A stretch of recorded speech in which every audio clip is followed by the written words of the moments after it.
case you have any challenge with Zoom, please feel free to join us on YouTube at IIPM International. Okay, you will see the live streaming, and then you could join us from there. But please be informed that on please be informed that on YouTube we won't be able to ask audible questions. You can only make comments, and then we'll be there to respond to you. All right. So like I was saying, as much as you can, try to be available in class. And should you by any means miss any of the sections, recommend that you watch the class on YouTube before the next class. Okay, so that you don't miss out. Okay, and let it not be like it's technical, it's strategic, you need to break your brain, you need to break your bones. Okay, it's not really like that. Okay, so project management foundation. So can someone help me? In your own experience of project management, what will you consider to be project management? What will you consider? I would like to state this, that in this class, what we do is discussion. So it's not about sharing slides and then asking you to write or not write. No. It's basically discussions, professional discussions. Okay. So you share your experience. We have people from all around the world joining us. So they share their own experiences. Last 2 weeks, we had human resource management, and we had people from Gambia, we had people from Canada and US, Cameroon, Tanzania. Everyone shared their own experience, how such practices happen in their own country, how HR practices happen in their own country, and then we were able to correlate and then find the interlinks and also basis for international best practice. Okay, so from your own country, from your own organization, you could tell us a little, in your own view, what is project management?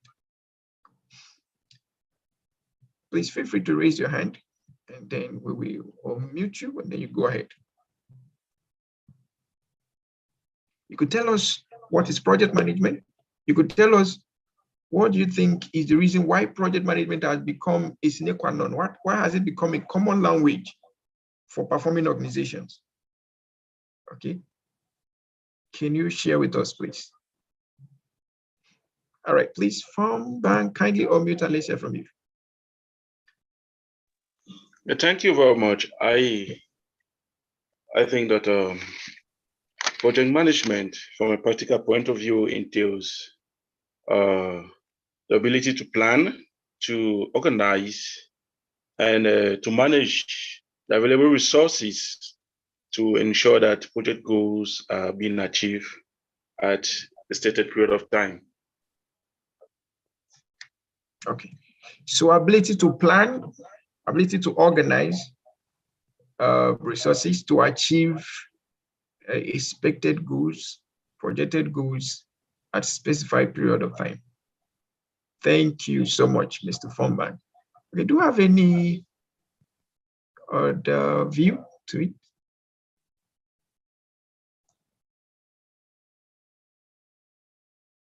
Everyone, feel free to share.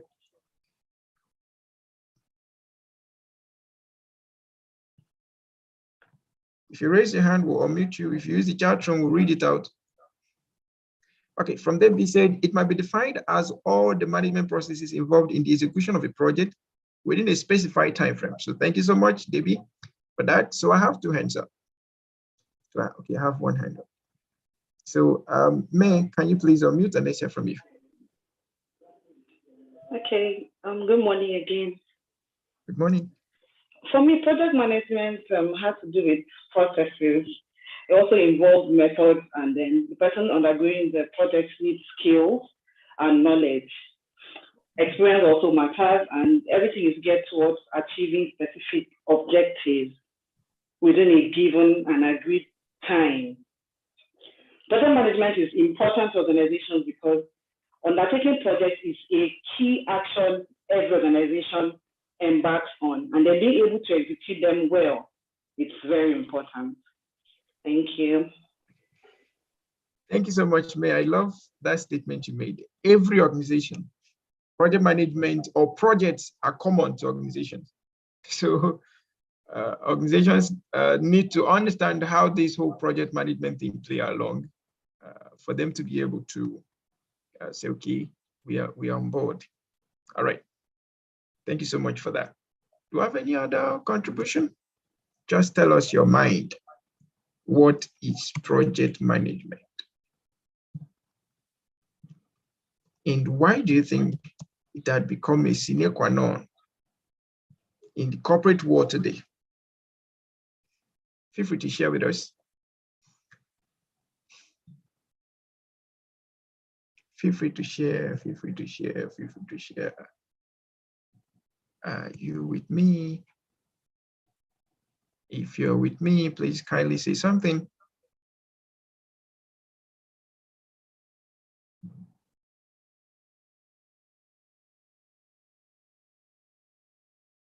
All right. So Farm Bank, your hand is up again. All right, go ahead. Yeah, I just want to add that with a sound knowledge of project management, it goes a long way for organizations to better manage their resources, to be able to mitigate risk, and to ensure that the overall objective of that organization, it is met. Because organizations run projects, and the overall objective is to ensure that, for example, in the organization where I worked, we have to ensure that we make good use of the donors' resources. And if we don't have appropriate project managers on board, then I think that we risk losing funding subsequently. So I think that project management has its place in the corporate world. Okay. Thank you. Thank you so much. So there's something you pointed out now for better management of risk. And I love that. Thank you so much. Okay, so we have Felix Aworitan. Please, Mr. Felix, if you don't mind, kindly unmute. Let's hear from you, sir. Yes, Felix Aworitan is my name. You're welcome, sir. I want to align my thought with what Fombak had just reiterated upon. And that takes me to the importance of project management, having looking at, yes, is to plan, is to organize, and to manage available resources to achieving a specific goal. The importance here is that project management is important because it brings leadership and direction to projects. That is, the leadership of an organization will probably be directed by the process of this project management processes. That is, if those processes are not there, the focus of each of the projects they are doing will not be in mind. That is my submission. Thank you. Thank you so much, Mr. Felix, for that wonderful contribution. I love this whole practical inclination to all of these discussions. And that point you just made, that is a very foundational reason for projects, because without projects, it is difficult for leadership to even establish direction, especially for organizations who are innovating, who are coming up with new values, who are ready for change. Without project initiations, just like May said, she said the project is foundational to organization. Every organization runs project. If you eliminate project from organizations, they might just be doing a merry-go-round. All right. So thank you so much for all of your contributions. Now let's see what our slide has to say, and then we'll be running. I think I have some suggestions or some contributions in the chat room. Let me quickly read them. from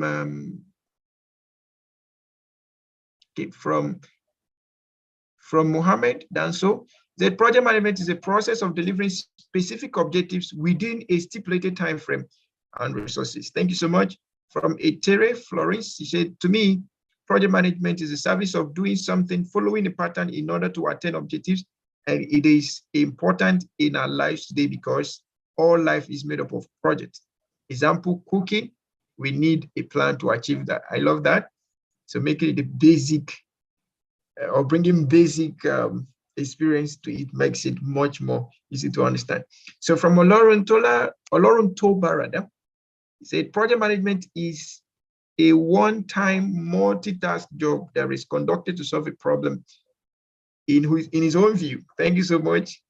And Shegu said, project management is the proper use of organization and method to achieve organizational goals. Thank you. Baby once again said, it enables long and short-term foreseeing and planning processes, accurate allocation of resources, and timely delivery of projects, and is also needed for forecasting. All right, thank you so much for all of your contributions. Let's see what our slide says. Everything you've mentioned here, they are all useful information, and I think someone is getting something from here. Now, as a point of reference, I would also like to remind us, this is a professional class. As such, allows you for professional networking, right? So feel free in the chat room, feel free to network as much as you can. You are allowed to drop in your LinkedIn profile link for any interested person to join you, and we can continue communications from there, all right? Now, let's look at this case study that we have here, and then we'll review this case study and quickly move on. Apollo Incorporated.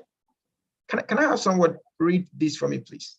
Can I have someone, a volunteer, read the case study for us? Can I have a volunteer to read the case study for us? All right, please, Debbie. Kindly unmute and go ahead. Apollo Incorporated is a leading IT giant. Ian Murchison is a project manager in Apollo Incorporated. He's responsible for meeting the clients for every new software development project that comes to Apollo.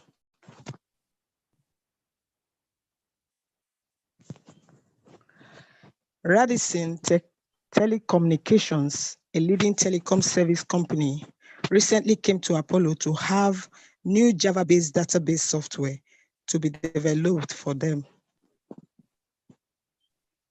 I carefully reviewed and analyzed Radisson's requirements and came up with a project plan. Now, the only thing that I needed to go ahead with starting the project and develop the software was the client's approval of the project plan. I held a meeting with the clients to discuss the project plan and gain overall approval for the terms and conditions of the project. The client discussed the scope of work with IN.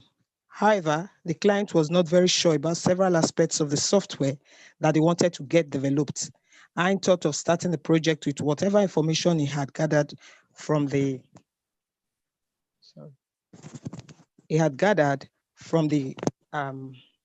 client. He ultimately agreed to finish the project as per the limited information provided by them.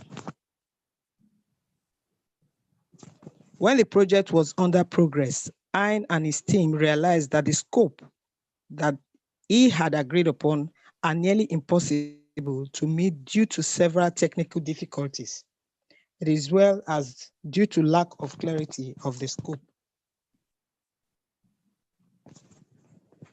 IN had to contact the client at every stage of the project development to understand their requirements and gain clarity on the same.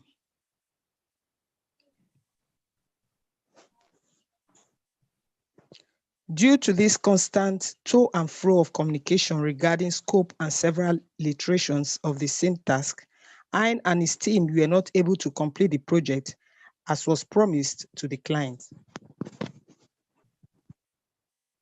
Due to this delay, Apollo Incorporated had to pay some penalty for late delivery.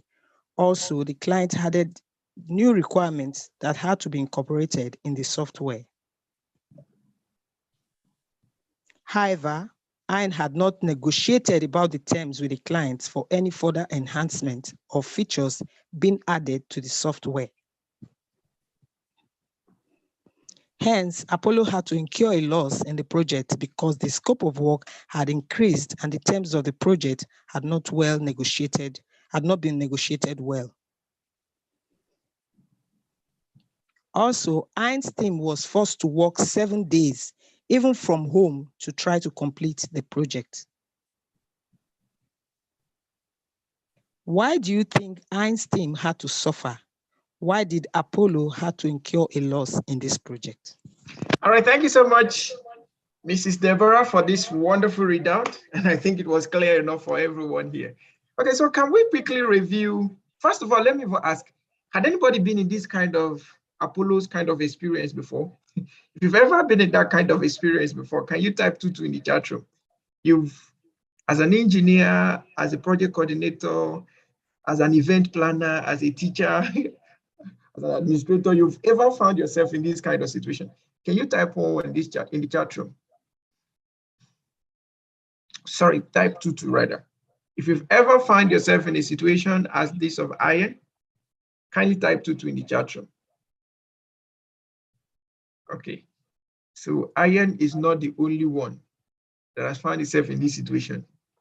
Apollo perhaps are not the only company that have found themselves in this situation. So let's discuss this, as this is common, especially for those of us who are contract driven. We just want to get the contract by all means. Anything they say we do just to get the contract.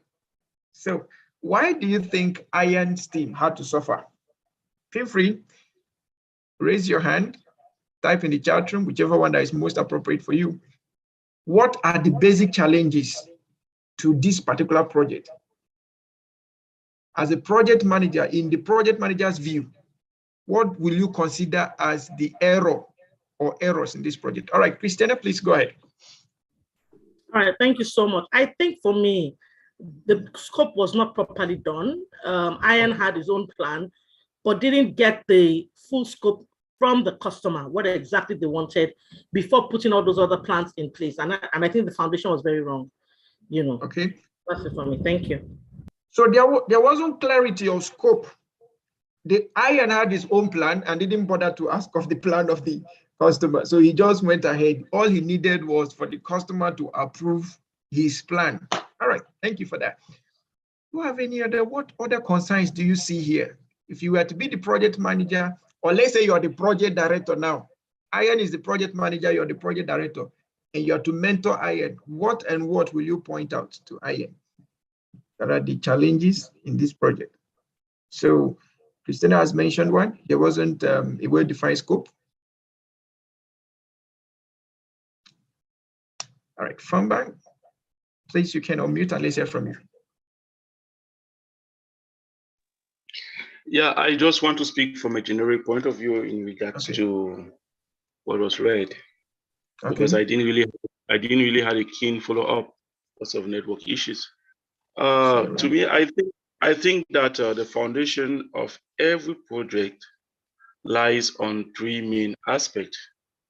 We have the budget, we have the schedule, and the scope. So when these 3 factors are not on the same lane, then there is bound to be failures at the end of the day. I take for example that, for example, we may have issues of low cost extension, whereby because of poor planning, you know, there is a need to add more funding. There's a need to add more funding to completely realize the objective of the project. And you know, with donors, when you start talking about no cost extension, it's already an issue. You will need to justify why the non-cost extension is required to further attain the objective of the project. So I think that let us consider those three elements: time, budget, schedule, and the scope. Thank you. Okay. Time, budget, schedule, and the scope. So I didn't really pay much attention to all of these components. Okay. Now I have some information in the chat room. Please, if you still want to share anything with us as regards to this, please feel free to raise your hand or use the chat room. From Juan, she said the terms of contract were not properly discussed and understood, and cost of additional inputs were not taken into consideration from the start. From May, she said Iron suffered because of the following: the project plan was not clear to the client. Both were not in sync. Iron was bent on executing against all odds. Clients needed to cut corners. Iron didn't pause to assess and see if the agreed budget could do the work. Okay. From Deborah, she said Iron's team had to suffer because there was no proper appraisal and evaluation of the project before execution. All right. A full content of the project, including the phases, cost, resource allocation, and time, has to be considered. All right. Thank you so much. Okay, so let's take this final point from Mr. Mohammed, and then we'll move on. Please, Mr. Mohammed, kindly unmute.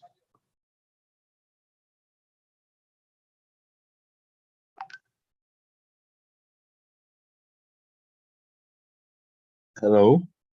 Yes, Mr. Mohammed, please go ahead.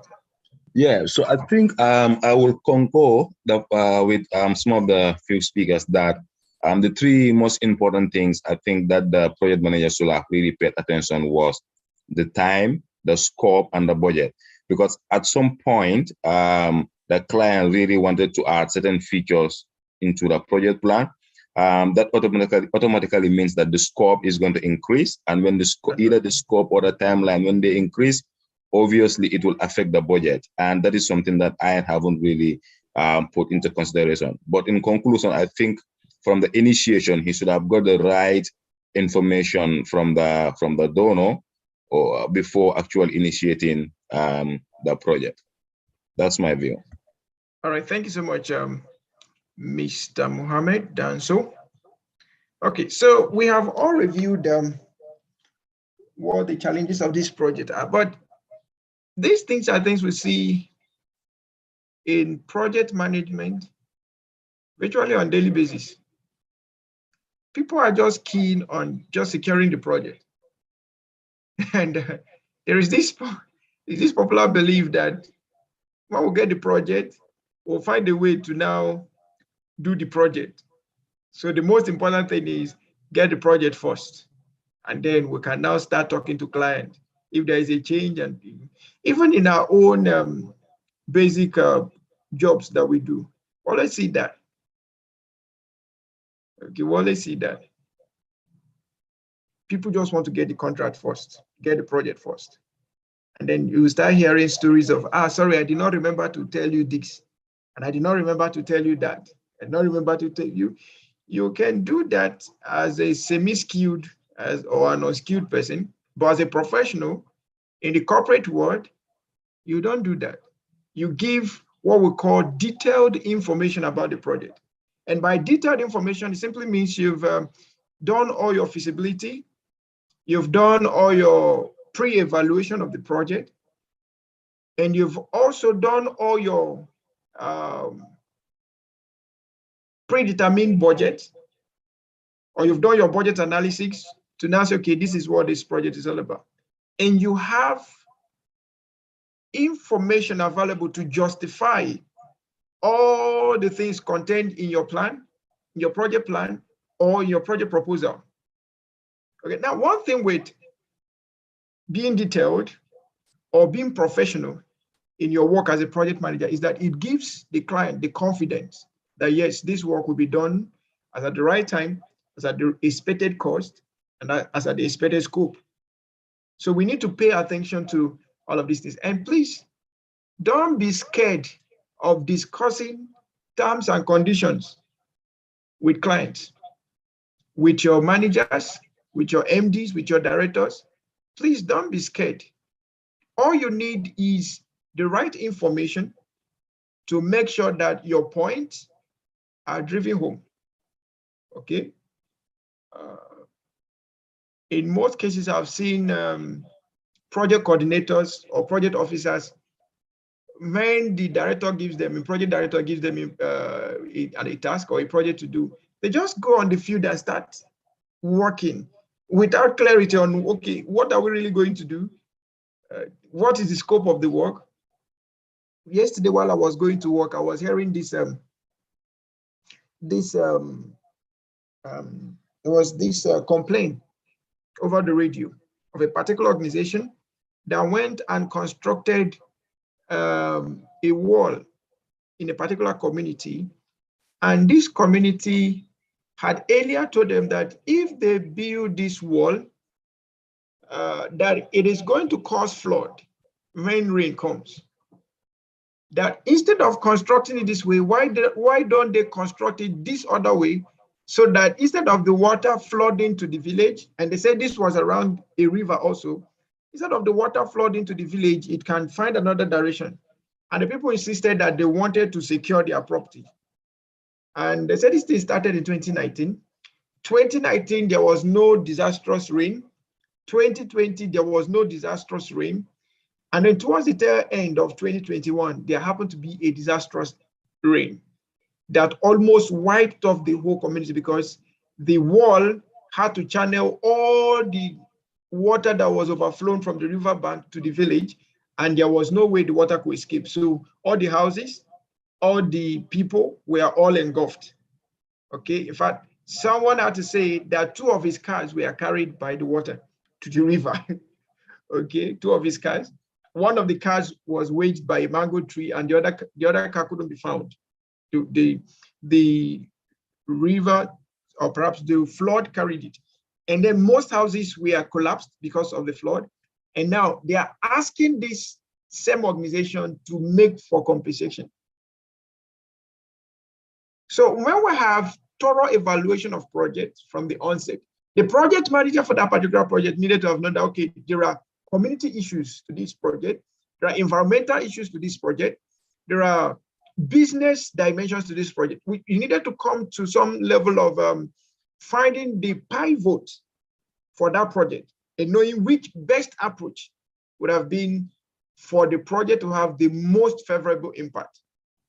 Okay, so we shouldn't just carry on with project because money has entered our hands, or we shouldn't just carry on a project because our superior has just said, go ahead and do this project, and then we didn't sit down to find clarity. Then we just landed in the project. We might end up finding ourselves landing in the court, because the case that this community is making right now is that the police is not really helping them, so they are going to court. Okay, and I was hearing from them about how many people in the community were disastrously affected, the houses that were pulled down. And just for one particular event, they said to restore what was gone, it would demand about 56 million naira. And I was wondering if the entire project that they did, whether it was up to 50 million, that's just the wall. So, but due to the fact that the project was not properly done, the consequences, the risk factor of the project was not clearly managed. Now, the anticipated risk had become the major cost in this project. And at the end of the day, they have to pull down the wall, make the compensation, and I doubt if they will have all the resources. So when we go on such projects, having to get clients' clarity on the project, clients' objective and goals to the project, very, very important. Okay, very, very key and important. All right, so that's IN situation. And in case you have ever found yourself in such situation, we condole with you. But next time, try and get clarity. I had a situation some times ago, and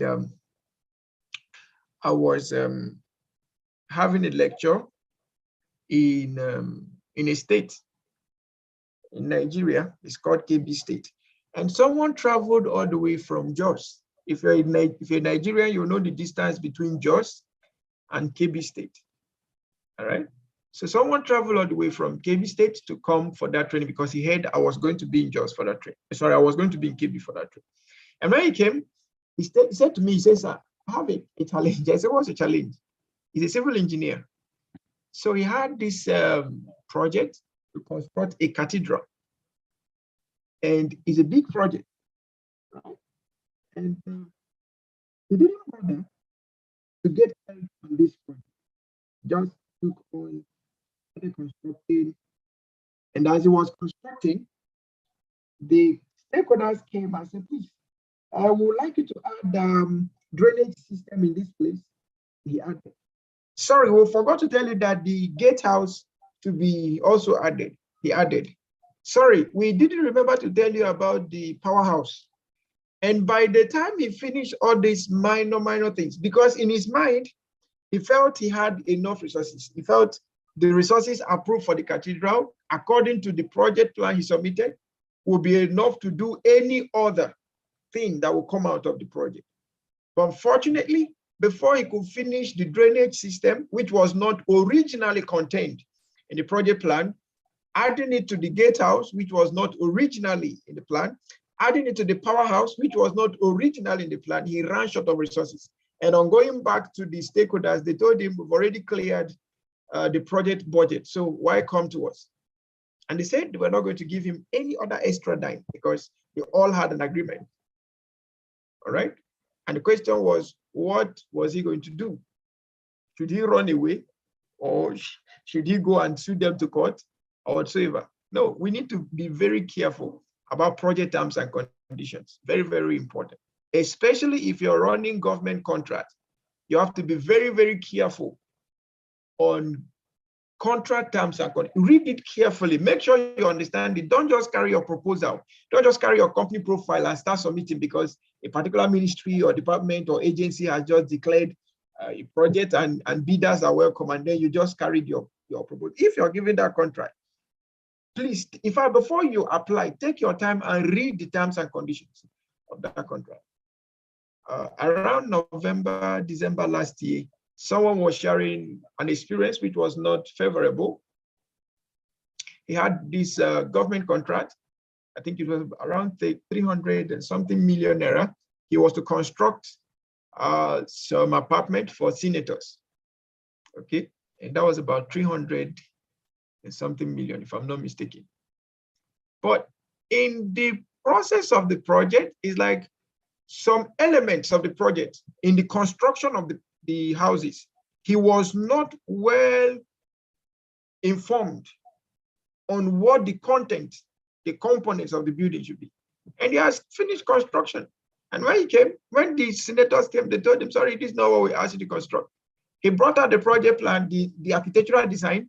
I said, "But this is what we have." He said, "Yes, what we have here now, as you could read, is not what we actually expected. Perhaps you could have explained the architectural design better for us so that we can understand, because we had a different view of this architectural design versus what we're seeing as an established product or house." At the end of the day, that particular person was asked to refund the money. Okay. And he had no option. He had to destroy that building and still refund the money because the contract terms wasn't adhered to. So we have to be very, very careful in contracts. And for those of us that are in NGO, I think you need to be much more careful. If you're here and you're a project manager in an NGO or program manager or procurement manager, you have to be much more careful because you run basically by donor support. If there is deviation between sponsors' goals and project goals, there will be, or let me say, between project deliverable and sponsor expected deliverable, there'll be challenges to the project.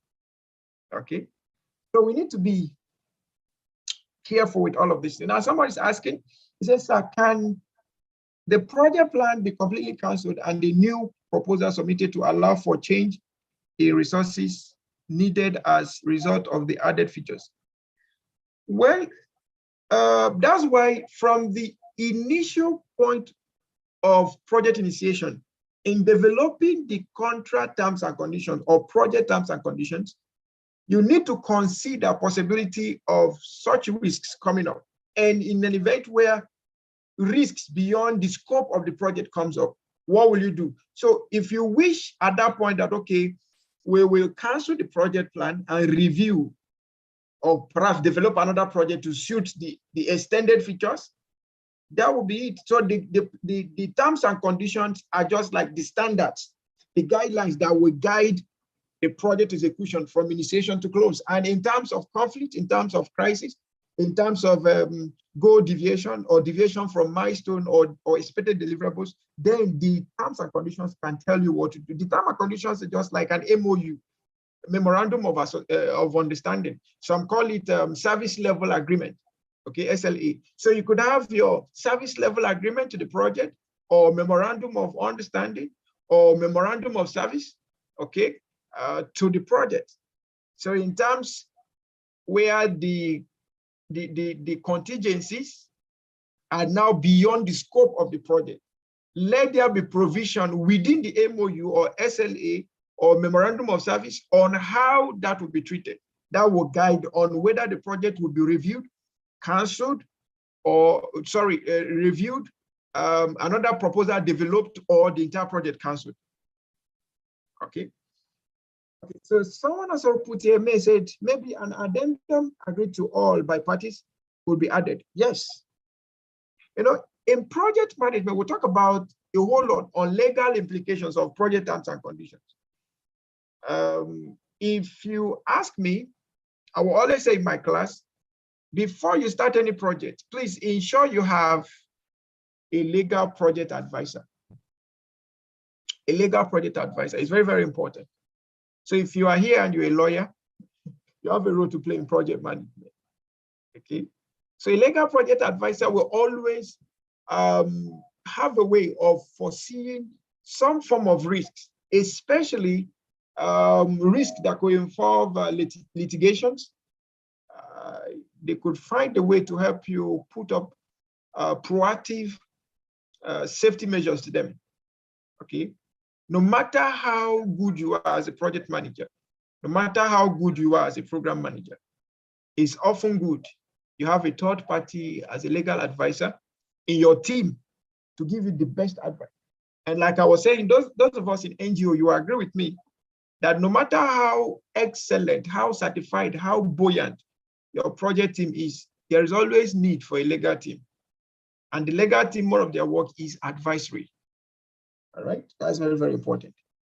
Okay, so that being said, can we now conclude on this our read? Can we have another volunteer to please help us read? Can we have a volunteer? Yeah, okay, can I go ahead? Yes, please go ahead. Okay, yes, all this happened because Ian had not handled the project well right from the beginning, where the requirements and scope of the project should be collected from the client in detail and with great clarity. Ian failed to collect the detailed scope of work. He also did not discuss all the aspects of the project, such as change of scope and later additions and enhancements to the software with the client. If Ian had clearly discussed and negotiated the terms of the project with the client and negotiated a complete scope of work, Apollo would not have needed to pay any penalty. I would not have incurred any loss in this project. Hence, you can understand that project management is a crucial aspect of completing any project successfully, and it is the project manager's responsibility to lead a project from start to its successful completion. So thank you so much. Thank you so much, Christiana, for that. So there's this statement here I love so much. He said, it's the project manager's responsibility to lead a project from start to its successful completion. You know, someone around 2019 came to me, and there was this project they were doing, government contract, and it was in billions of naira. And they started soliciting for funds. And I told them the best people that can give you this money without having to disturb you later on will be the bank. So go to the bank, get all your, what they call them is the AP forms, fill them up, have your agreed terms and conditions with the bank on dividend sharing or profit sharing, and then they can sponsor you. But the people went ahead and then borrowed money from individuals. From 2019 till date, that project has not commenced an inch, but a whole lot of money has been sunk in. And people now keep battling this young man. Every time he sees me, he said, I am a living dead man. I said, but if you had listened to my advice, you wouldn't have been a living dead man. Okay, because the bank won't disturb you because there is already an agreed term and condition. Okay, the bank will have to be involved, the contractor will be involved, the contractee will be involved. So the bank, should there be any case of challenge, the bank will go to government. And the bank, if they choose to go to court, they will bring the client inside. But now, the people you borrow the money from don't even know who your client is. Okay, so they just on your head. Okay, so every project manager needs to be wise and prudent. Okay, now quickly let's review this first class. I think all of what we needed to have said, we've already concluded on them through the discussions, but let's just look at the slides and then see what we have. So we'll be defining some basic terms in project management and providing practical approach to what many consider as complex process, which is the management of project. And also try to simplify the management process required to manage the project successfully from start to finish. So we're going to have introduction, project management context, and then the project management processes in this first introductory class. So quickly, we'll look at what is a project, we'll look at what is project management, and then we'll look at the related endeavors.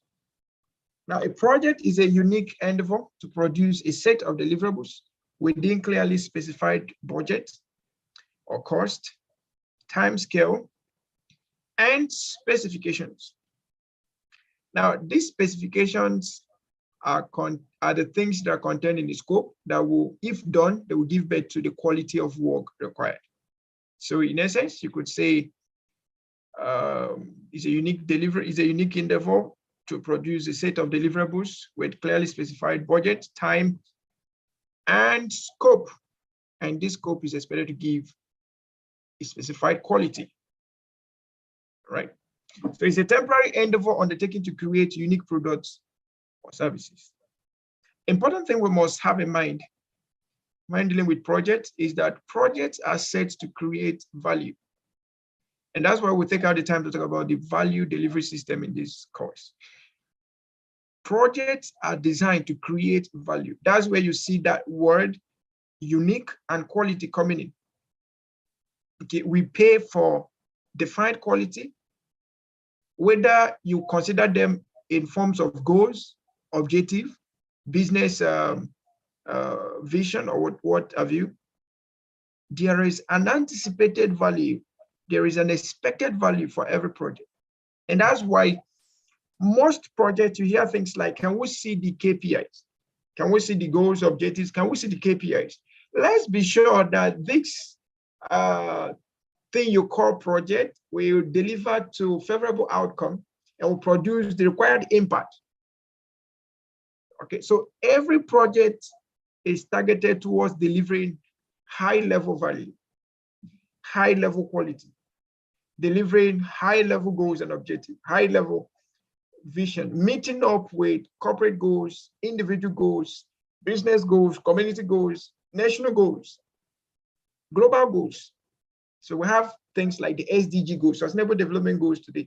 Every goal in the SDG is a component of unending projects, or is a platform, a springboard for unending project. Every item in that SDG is a springboard for unending projects.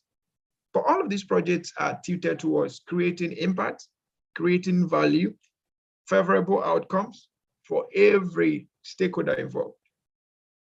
For whatever case, this value must be created or must be guided on the basis of defined budget, on the basis of defined time scale, and on the basis of defined scope to achieve defined quality or defined value.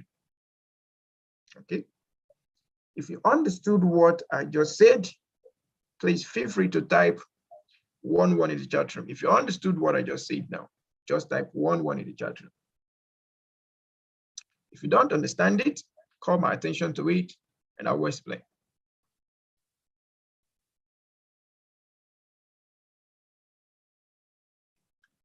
Right, so thank you for understanding that. Now, in some other basic definitions, we have things like endeavor. Endeavor in this regard means an enterprise or directed activity. It's not just an activity, but it's a directed activity.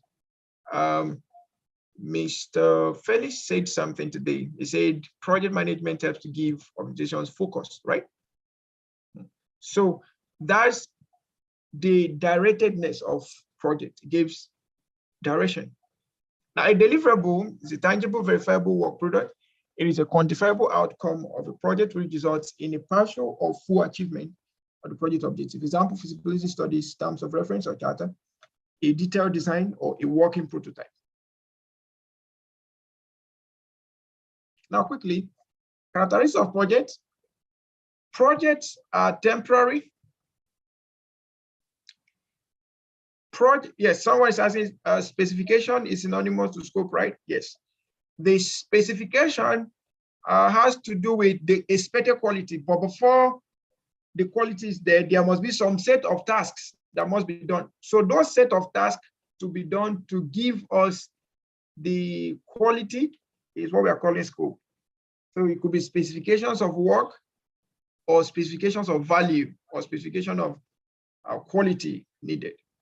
But specification ties us to scope, the expected work to be done to give the expected quality. All right. Okay. Someone said, please, is it possible we have the PowerPoint slides at the end? Yes, as soon as you make the required payment for your study materials, remember we said attending this class is 100% free, but if you have need for the exam and study material, then you can go ahead and make the payments. Then you have all the slides, you have all the materials, including the video classes, everything to you. All right. Okay, thank you. So characteristics of projects. Number one, they are temporary. That means they have a defined start and finish time. They are unique. That means they have verifiable value attached to them, verifiable impact outcomes attached to them. They are progressive. That means it's not something you just do one-off. All right. So it starts from a point and then it starts climbing from one phase to another, from one task to another, from one segment to another. That's progressive. But each of the finished work brings progress to the work. So let's assume we are doing a building. So we have foundation, we have laying of blocks, we have roofing, we have finishing, and all of that. So each of them, or each of the phases, when completed, makes measurable progress to the organization, measurable progress to the project, right? So by being progressive, it means it moves from one defined phase with defined deliverables to another phase with defined goals, defined deliverables, defined expectations, outcomes, and then moves to another. And it keeps going in that way till the whole project is completed. Then we'll say the project is elaborate. That means it's detailed, right? Every information we need is not cumbersome. It's not information that cannot be comprehended. All information needs to be well articulated or detailed enough or elaborate enough to ensure that every stakeholder understands the level of communication that needs to move to them at time. All right, that is very, very important. All right. Now, also, projects have approved budget, projects have limited resources, projects have element of risk, and projects have a defined time scale. All right. So, like I said, irrespective of the project or contract you have, always remember that the project budget is just for the budget. Should there be any additional expenditure you want to make, please let it be after the project. Okay. Sometimes ago, I had a training. Was it in Sokoto? No, it was in Abuja, right? And we had some WHO project managers, intervention project managers that came to attend that particular program. And some of them were redeployed from different states. Okay, they were brought in from different states to come and attend that training. In the process of the training, when we got to cost management, one of the participants raised a concern. As a then, WHO were running some project in some parts of the country, in some parts of Nigeria. They had Kebbi, they had Sokoto, they had Katsina, Zamfara. I think it was about 5 states. They were running intervention project for schools. Okay, and then this particular project manager was sent to one of the states called Kebbi State in Nigeria. But due to the economic level of development, or the low level of economic development in that place, he decided to be going to the project site from Sokoto State. So he rented a hotel in Sokoto and rented a car, or a cabman that was going to be sending him or moving him from Sokoto to Kebbi State every day and bringing him back. Now, before the project could reach the roofing level, he had exhausted all the money. Meanwhile, all other project managers in other states had already completed their own project. Meanwhile, this person in Kebbi State had just stopped at the lintel level. And in the period of evaluation, when WHO evaluators realized that the young man ran away. So even in the training he was supposed to be, he couldn't be because he has misappropriated the budget. So we need to be very, very careful with that. Someone is asking a question in the chat room. He said, please, I'm a Ghanaian. How can I receive my certificate, and will I pay any to receive it? Will I pay any money to receive it, please? All right. So if you are outside of Nigeria, you have 2 options to your certificate. You have the soft copy that will be sent to your email. And then if you want to have the hard copy certificate, then the cost of dispatch to your respective country will be borne by you. So if you're in Ghana, you want to have your hard copy, then you have to be responsible for the project of dispatching it to your organization. Sorry, dispatching it to your country. Okay, thank you. All right. Another thing also is that project needs to achieve beneficial change. There must be defined value, like I said, expected outcome for a project. Okay, and also I would like to simply establish something here. There is a difference between output and outcome. Can someone help us with that? Output and outcome, what's the difference between the two? In project management, you always hear us talk about output, outcomes, project impacts, and all of that. So what's the difference between outputs and outcomes? Can someone help? If your hand is up, I will unmute you. What's the difference between outputs and outcomes or project impacts? Okay, so I have Fomban. Please kindly unmute. And after that, I'll have Mohammed Danso.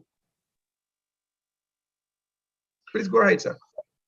Okay, thank you very much. I think project output, they are the direct deliverables that the project provide.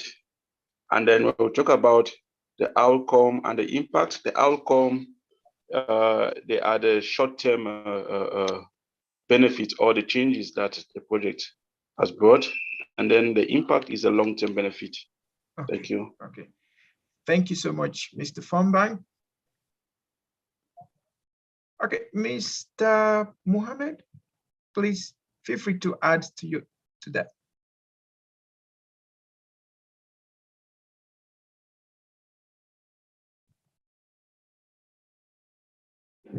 Mr. Mohammed, please, if you can, okay, sorry, please kindly unmute and go ahead.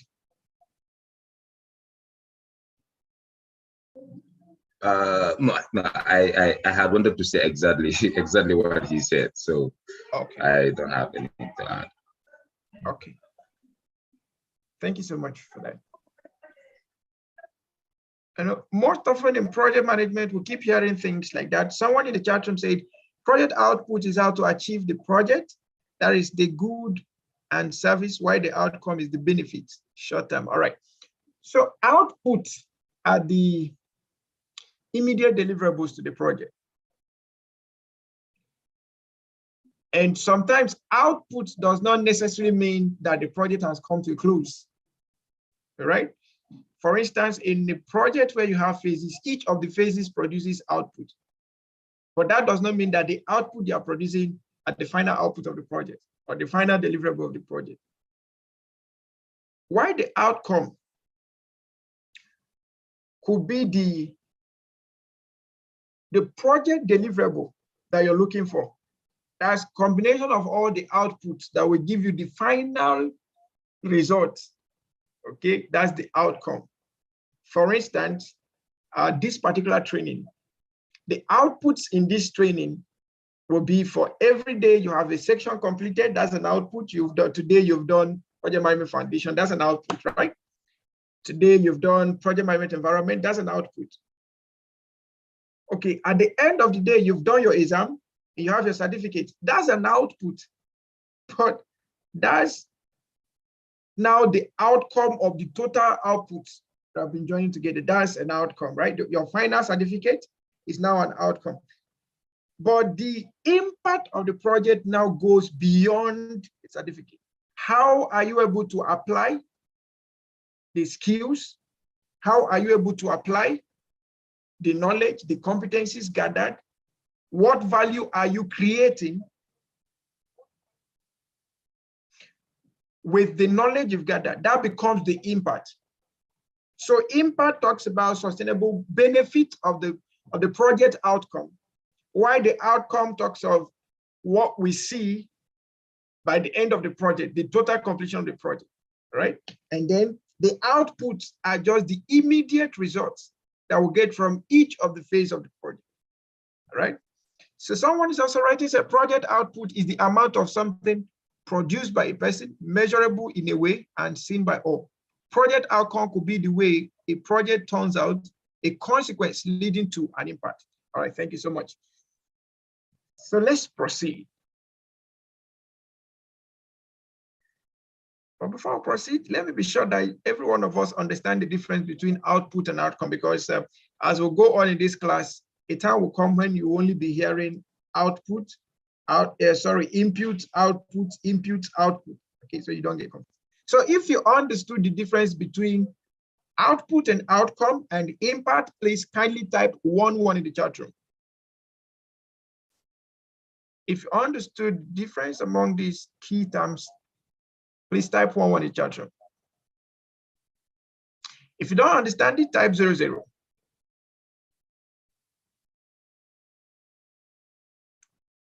Okay, so someone understood it partly, 01. Okay, so we have Sana and we have Wanche. So Wanche and Sana, you need to tell us exactly what you didn't understand. So please, if you don't mind, you could unmute and let's hear from you. If you have a different view, you could tell us so that we can also. So Sana, I've unmuted you. If you wish to give us a voice, please feel free, unmute, and then let's hear from you. Let's hear exactly what you really don't understand. And excellence. Okay, sorry. Excellence. I'm also going to unmute you so that we can all hear the perspective of not understanding it appropriately. Okay, as Excellence said, can output be said to be possibly numerical, but outcome is quality? Okay, so this is a question open to all. This is question from Excellence. Does someone have anything to contribute to Excellence's question? He said, can output be said to be possibly numerical, but outcome is quality? Okay, so I have a hand up that want to help. Please, Famba, go ahead.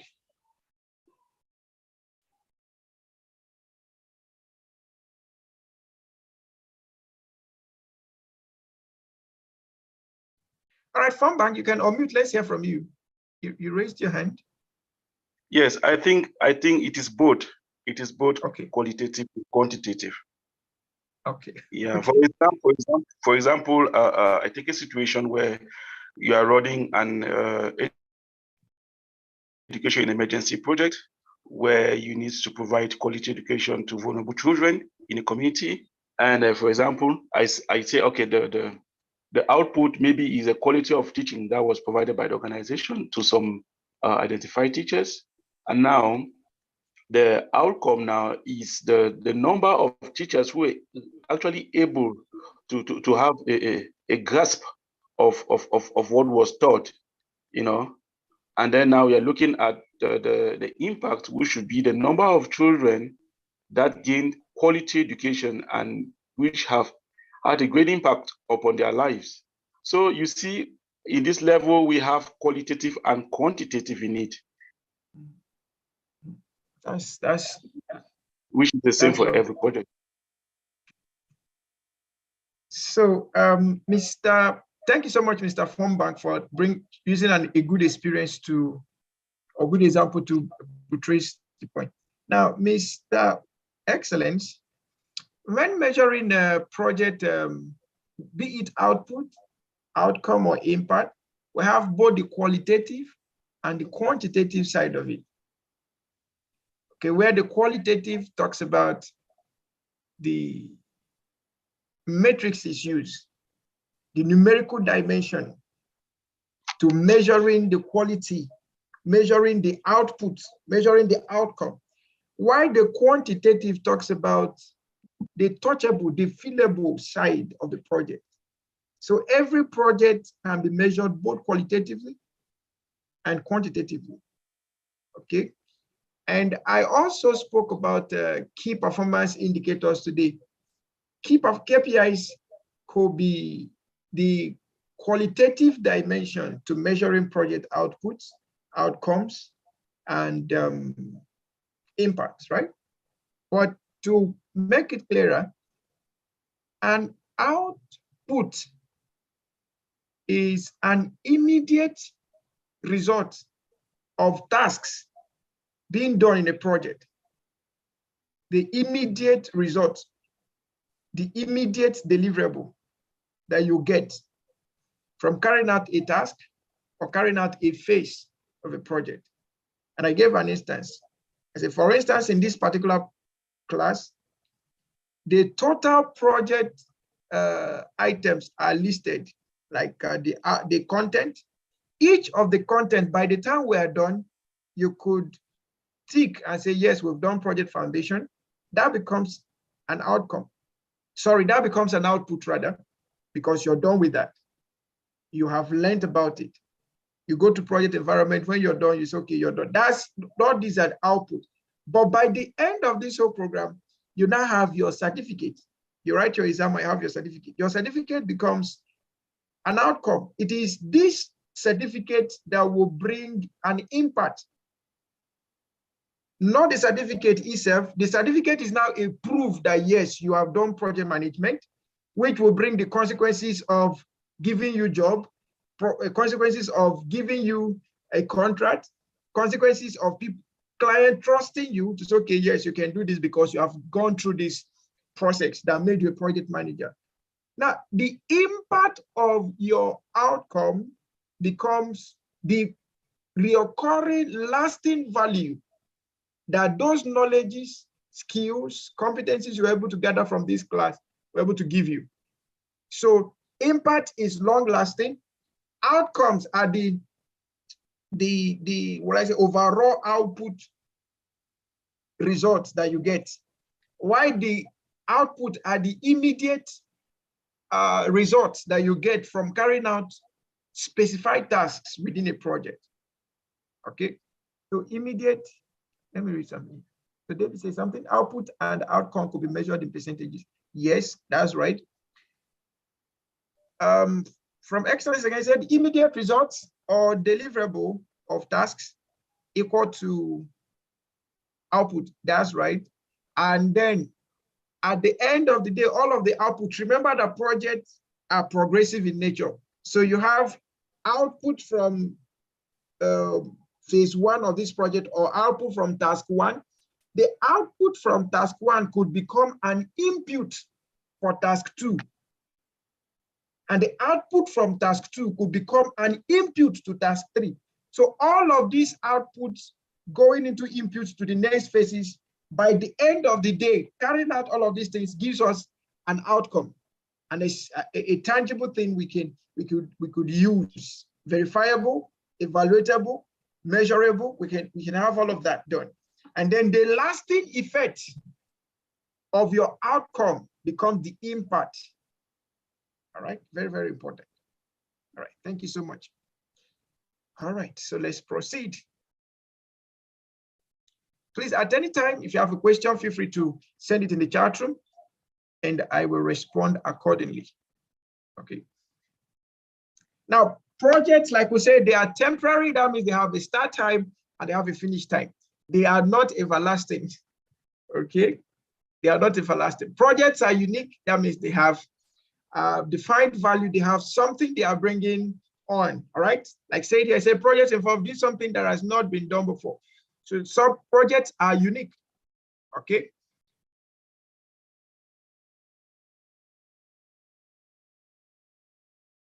Now, project being progressively elaborate. Progressive means proceeding in steps or continue steadily by increment. That's you finish phase one, go to phase two, go to phase three, go to phase four, or finish task one to task two to task three. However, there are relationships that exist within tasks.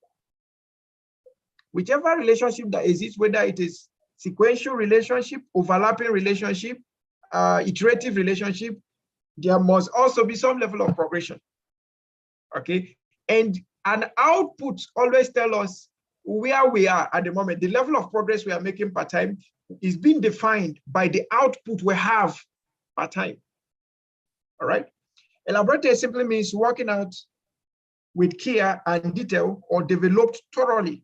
So progressive elaboration is a characteristic of a project that integrates the concept of temporal and unique, because the product of each project is unique. The characteristics that distinguish the product or service must be progressively elaborated.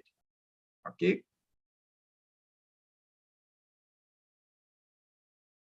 We've talked about having an approved budget. We've talked about limited resources. Okay. Now, for limited resources or resources generally, we have two domains. We have the consumables and the unconsumables. Okay. And they could also become committed or uncommitted, just as the names are, consumables and non-consumables. Some of the resources in a project may be used while some are not used. So the ones that are used become consumables. The ones that are not used become non-consumables, and also committed or non-committed. The ones that are used are the committed. The ones that are proposed to be used that are not yet being used are the non-committed. Then projects have element of risk. Every project manager must know that every project has an element of risk. There is possibility of failure in every project. However, with our experience and then network, I would like to say this critically, and I want you to put it at the back of your mind. You know, some of us have this mentality of the project is mine, so it's me, myself, and I that can do the project. And I don't want to have anyone coming around. Please, that is disastrous. In fact, that is a risk on its own. Whenever you have a project that is only you that will run it, there is a risk. Okay.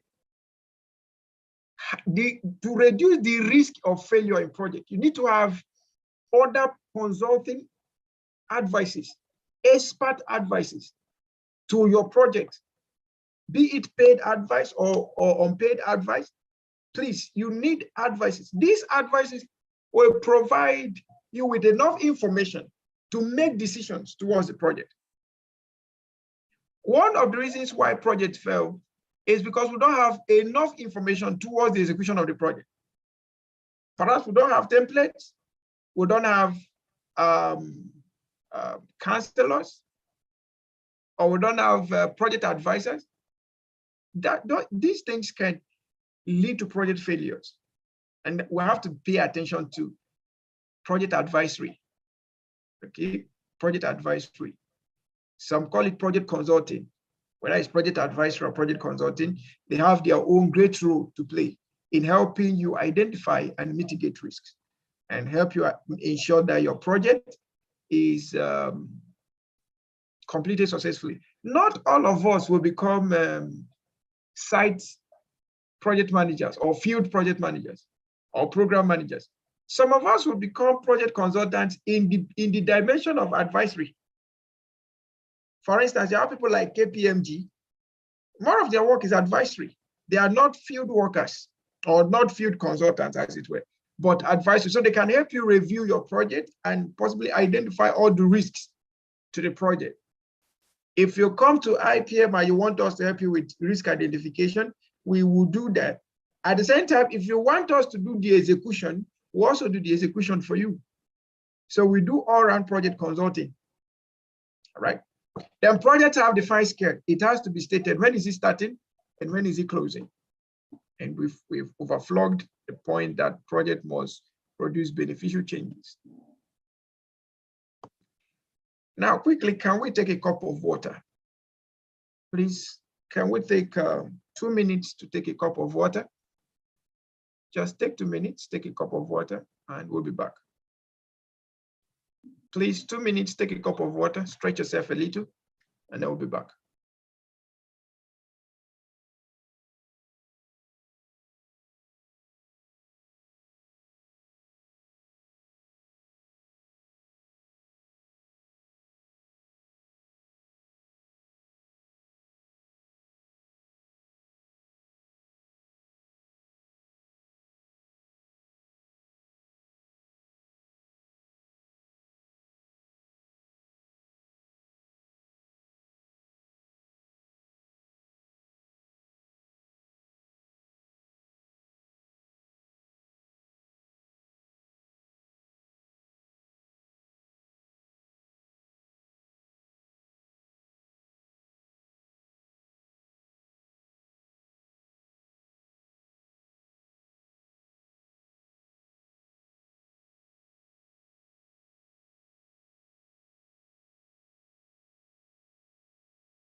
All right, welcome back. I trust you had a good cup of water. Now, just a little recap of what we've done so far. Projects are temporary endeavors undertaken to produce unique set of deliverables under clearly specified time, scope, and budget. We need to put that into mind. Now, that definition is encompassing, and we've been able to establish that projects are needed to give organizations direction. They needed to manage changes. They needed to manage risks. They needed to be able to manage their people productively. They are needed to be able to make good allocation of resources. They are needed to be able to produce the right outcomes and impacts. All right. And also we've been able to establish that projects are temporary, projects are unique, projects are progressive, projects are elaborated, well detailed. Projects are bounded by time, bounded by resources, bounded by budget. There's possibility of risk, changes, and there must be some beneficial impact from the project. Now, quickly, let's look at projects and operations. We have most people, or sometimes we have that interchange, playing projects and operations. So when you say operations, it's like you're saying project, and when you say project, it's like you're saying operations. But there are differences, some thin line of differences that exist between the two. Now, projects are temporary and unique, while operations are ongoing and repetitive. Basically, what I would like you to know is that operations are settled in our day-to-day activities within our business environment. So we have that as operation. Why the projects are those activities initiated to bring in change to operations or introduce new operations. I'll repeat this again. The operations within an organization are the day-to-day activities being carried out to continuously deliver value to our clients. That's operations. Projects are the activities developed to either alter the existing operations in order to give enhanced value to our clients. Remember, or either to alter the existing operations or to improve service delivery, improve operational efficiencies and effectiveness, or to usher in new operations entirely. Projects can improve operational efficiencies. Projects can alter operations within an organization. Projects can bring in new operations entirely. And I will give you an instance with the bank. Before the advent of ATM, we didn't have any such operations as ATM operations. But that introduction of ATM coming in first was a project, but the maintenance of the ATM, the activities being run on the ATM to make sure there is money for customers to withdraw and all of that, that becomes ATM operations. So the project of ATM from the onset brought in a new operations entirely called the ATM operations. So if you go to the bank now, some people are responsible for ATM operations, for lodging money to the ATM, checking if there is money, if there is any ATM issues, there are people responsible for that.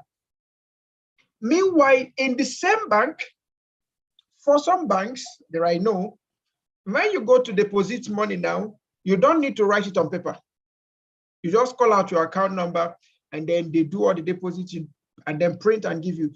Now, the same operation, but the efficiency has been improved.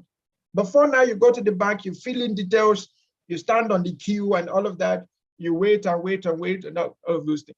But now, you just go there, you call out your account number and tell them how much you want to deposit. In a twinkle of an eye, they are done and they give you a printout. And you go, the same operation, but through project enhancement or through project inclusions, they have been enhanced. Those operations have been enhanced to create better customer experience and also employee experience for the companies, the banking sector. So if you look at my screen, you see several things written there, but I've just given you a basic understanding of what operations and projects are. Now, if you understand the difference between project and operations, please kindly type 2 in the chat.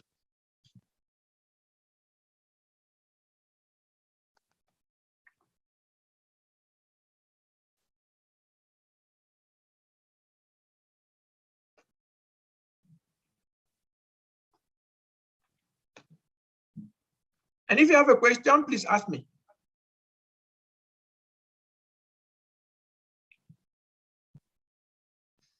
I'm enjoying my class with some grape and watermelon beside here. I would have loved to give you some, but due to project constraints, I won't be able to give you any, okay? But I'll advise you that after this class, try and get one. Okay, all right. So we can move on, right? Similarities between operations and project. In simple terms, they are both performed by persons, constrained by limited resources. Both are planned, executed, and controlled, and both involve risk. You know, what we're trying to do here is that you can see all of what we're seeing or all of what we are saying in your work environment. That makes the application easy. Okay, if you can see all of what we're saying right now, if you can see them imaginarily or through imagination, you can be able to figure out how they work within your organization. It will make a whole lot of good, and it will make application easy.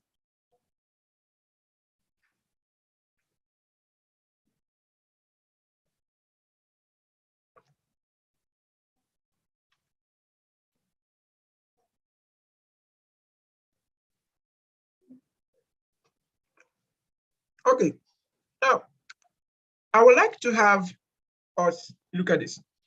Can we have some examples of projects and then examples of operations? Do you get the question? Can we have some examples of projects and examples of operations? So maybe you can give us example of a project and it needs, you tell us the operation it needs, or you give us example of an operation and then you tell us the project in it.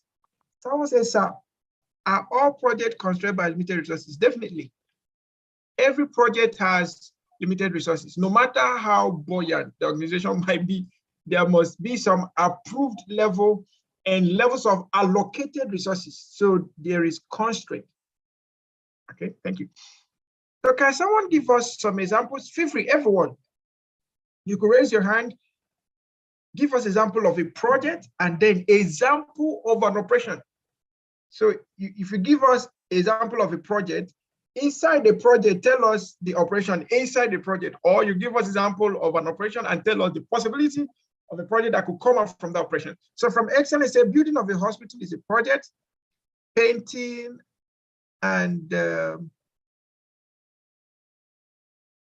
is it painting and repainting an operation? Okay, okay, repainting.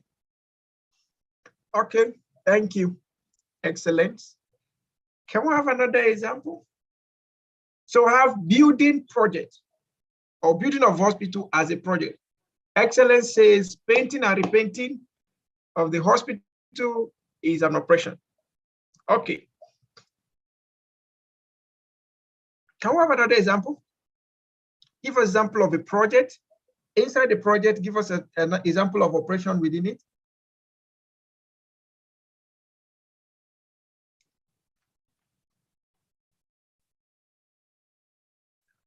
Please, if you can hear me, kindly type 1 in the chat room. Okay, I said equipping the hospital also is it's an operation. Okay, so we'll find out later. Mr. Funbank, you will soon be the student of the day.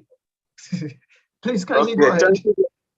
Thank you very much. I always like to talk from the perspective of humanitarian and development context because that is my focus.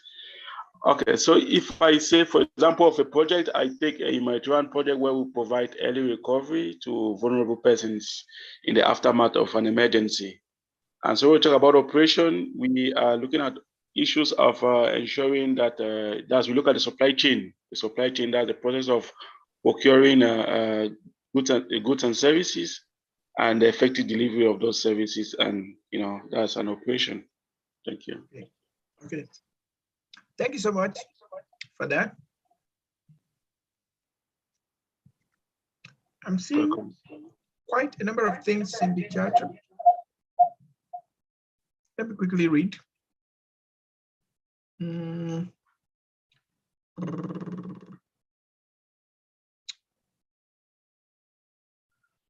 Okay, from Henshaw, she said starting a school, but she didn't define whether it's a project or an operation. Shegu Joseph said a car wash business is a project. Okay, let me say starting a car wash business. I perceive that's what you want to say. Then running it is an operation. From Juan, she said feeding our school children is, I'm trying to get it. Feeding our school children, where is she? Feeding our school children is a project, and the planning of the menu can be an operation. Okay. Raymond said project, building a mobile app, then operation, deploying it. Okay. Jovi said project for skills acquisition. Okay, skills acquisition is a project. Training of volunteers and registering participants is an operation. All right, thank you. David said example of a project might be building project, while operations involve roofing, plumbing, painting. All right, starting a school is a business. Putting systems in place, recruiting staff is operation. All right. Wancha says setting up a vegetable farm is a project and managing it is an operation. Please, Mr. Felix, I saw your hand up. Please kindly put it up. I'll definitely get to you, please. Sorry. Please, Mr. Felix, I will come back to you, please. Olusheyi Adeyemi said building a refinery is a project. Daily activities in the refinery operations. Okay, Sana Fati said running the school is an operation and providing moral classes for certain grades is a project. Okay. Colin said making music album by an artist is a project. Promoting the music through distribution company or social media, also influenced by popular entertainers, is an operation. Mohammed said setting up a business incubator to support startup is a project, and maintaining the daily activities of the incubator is an operation. All right. So there are several things coming in here, and I love them. Mr. Felix, your hand was up. Would you still want to say something? Please, if you still want to say something, kindly put your hand up, and then I will unmute you. All right.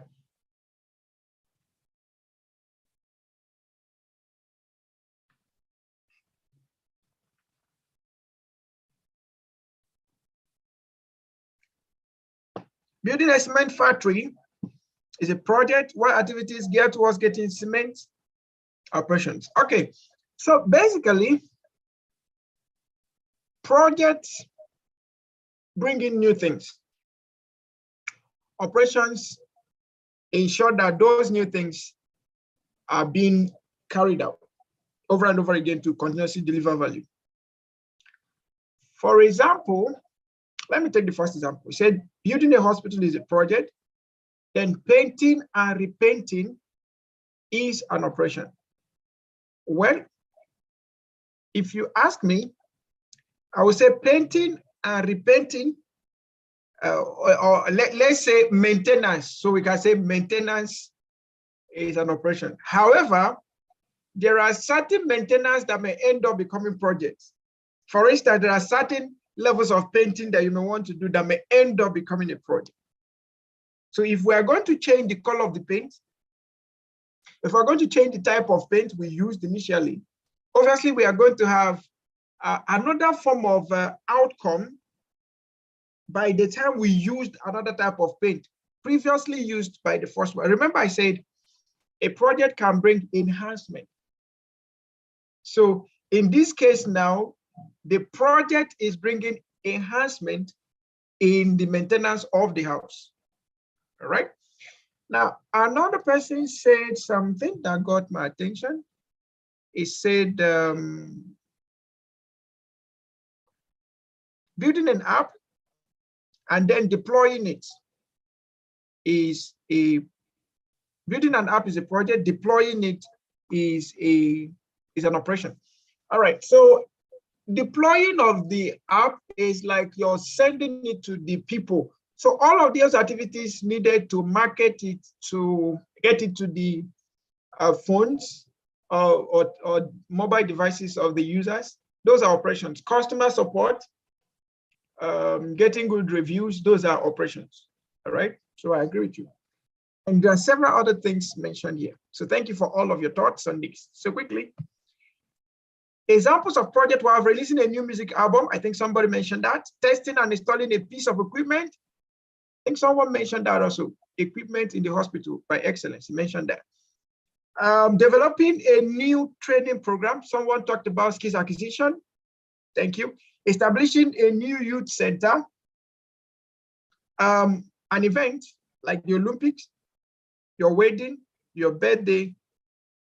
For those of us that go to church and mosque, every day we go to mosque for service or something.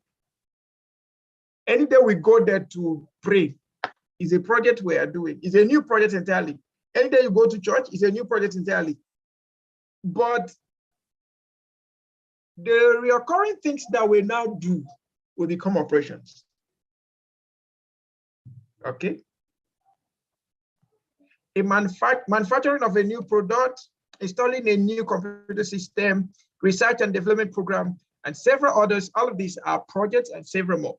Now, what is project management? Project management is simply the application of skills, tools, and management processes required to undertake a project successfully. So take into notice, there are basic keywords there. The first one is application.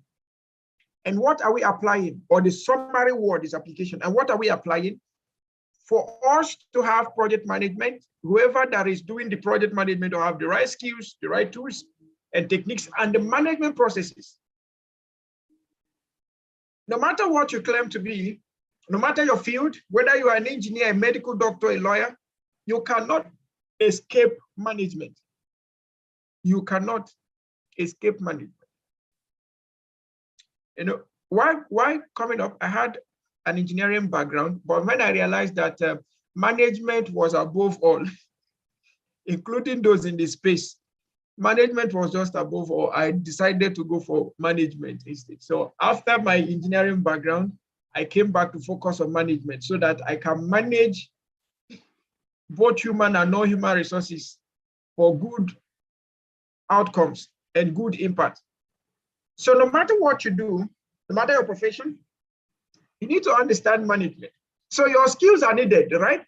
Your tools and techniques are needed. But most often, where some disciplines stop is just our tools and techniques. You have the skills and techniques, you have the competencies, you have the knowledge, but the management processes to transform those skills, tools and techniques, competencies, knowledge, behaviors to value becomes absent. And that's why, let me use Nigeria as a case. I don't know about other countries, but in the Nigerian context, we don't learn management except you are doing a management course. Even in the management course, you're not really taught management in the practical point of view, because if you actually went to study management and then you came out and started looking for a job, it simply means you've not been able to know what management is all about. So in the Nigerian point of view, we go to school to learn skills. We go to school to learn competencies. We go to school to learn knowledge. We go to school to add certain behaviors. But the processing of these things to give results is not taught to us. So we have to go to the industry to learn management differently. Most of us go to industry to learn administration. Like as I'm talking to us here right now, somebody could be an engineer that is already a human resource manager. You weren't taught human resource management as an engineer. But industry is not telling you what they need. You are an engineer by skills, by tools and techniques, by competency, but industry is not telling you this is what we need. And every industry, basically what they need first is good sense of management. Every other thing follows. So no matter your field, your discipline, your exposure, please, from today, make it a responsibility to add to your management sense on daily basis. If daily basis is too much, on weekly basis. If weekly is too much, on monthly basis, but at least by all means, make sure you're increasing your management prowess. Okay, make sure you're increasing your management prowess. You know, some people say those of us in management, we don't have work to do. I say we have the time to do anything. We are not on the field. We are not, well, remember what you call it. But I tell you the truth and I lie not. It is management that determines effectiveness and efficiency. So you have to add to that your skill, the competency you have, the knowledge of the tools and techniques you have to add ability to manage. Any day, anyone adds to his management senses, increases his management competencies, there is always this tendency to become a consultant. Whenever someone begins to improve on his management prowess, there is this primary tendency driving him to becoming a consultant, because at this point he realized that, oh, I can actually make more use, I can get more results from what I know, the skills I have, the competencies I have, and all of that. So in project management, we love the skills, we love the tools and techniques, but importantly, you must have the management processes. And in project management, we have about 10 management areas that you must cover. You must cover. We have scope management, schedule management, time management, oh, sorry, not time, schedule covers time. So we have cost management, human resource management, or generally resources management. We have stakeholder management, communications management, risk management, quality management, data analysis, and data management and all of that. So there's a whole lot of management things you need to put into consideration when carrying out projects. Okay. Now, project management is accomplished through the use of process groups, labeled as initiating, planning, executing, monitoring, and control, and closure. So we have 5 process groups. All of these things we are talking about, we have just 5 process groups. Project management is carried out in 5 simple steps. So the first one is initiation. Some call it conceptualization. Some call it concepts, right?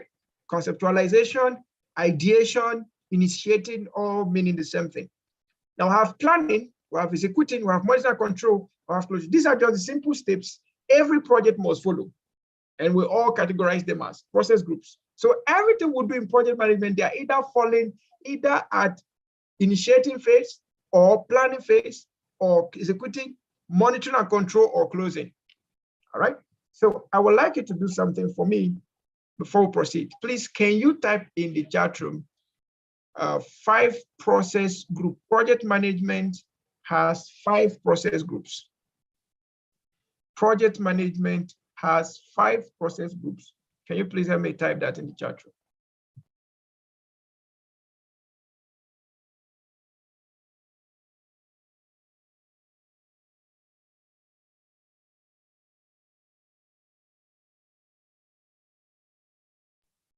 Thank you, Collins.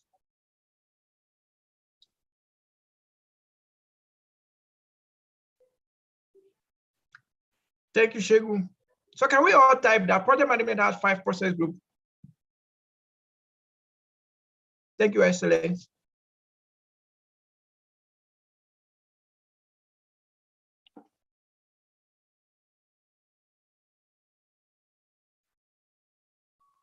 All right. Thank you so much. Thank you for all of the typings. Now, I want to ask a question. my attention just got back to it. My attention just got back to it. Now, which aspect of management would you want to improve your competency on? Just type in the chat room. Which of them essentially would you like to improve yourself on? Which aspect do you really want to improve yourself? Please don't type project management like holistically. Just pick an aspect of management that you think you want to focus on. No, I'm not talking about the process groups as it were. Project management processes generally, finance, accounting, customer management, financial management, stakeholder management, and all of that. Quality management. So which aspect do you really have keen interest in? You want to, if you had any opportunity today to add to it or to add to your knowledge area, that's the area of management you want to go into. So someone say quality management. Someone say finance, data management. All right, thank you. Which aspect of management? Someone say time management. Okay.